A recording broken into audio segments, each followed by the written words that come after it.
হাজারীবাগের ভয়াবহ দূষণ বিবেচনা করে সরকার ২০০৩ সালে ট্যানারি কারখানাগুলো সাভারের হেমায়েতপুরে স্থানান্তরের উদ্যোগ নেয়। প্রায় ১১০০ কোটি টাকা ব্যয়ে গড়ে তোলা হয় চামড়া শিল্প নগরী। ২ শতাধিক একর জমিতে তৈরি করা হয় ২০৫টি প্লট। চামড়া শিল্প নগরীর কেন্দ্রীয় বর্জ্য শোধনাগার নির্মাণের কাজ প্রায় শেষ।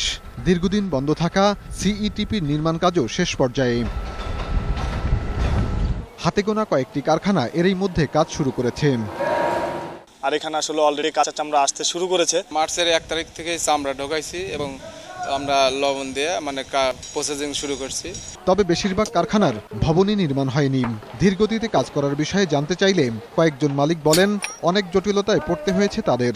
আমরা তো সরকারের কথা অনুপাতিক হারে আমরা আসার চেষ্টা করতেছি। সবচেয়ে বড় সমস্যা আমাদের টাকা। যেহেতু দিছে আরও ওইভাবে দেখ যাতে আমরা সুন্দরভাবে যেতে পারি।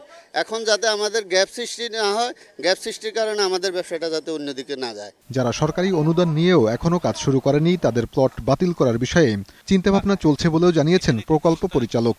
আমরা ২৫০ কোটি কি জন্য দিছি? মেশিন মোতায়েনে শিপ করবে এবং তাদের বিদ্যুৎ গ্যাস লাইন তারা নিবে, এই জন্যই তো টাকা দিতে হবে। তিনি আরও বলেন, যাদের ভবন নির্মাণ শেষ পর্যায়ে তাদের বিদ্যুৎ ও পানি সংযোগ দেওয়া হয়েছে। সাইদুল ইসলাম, ২১ টেলিভিশন, ঢাকা।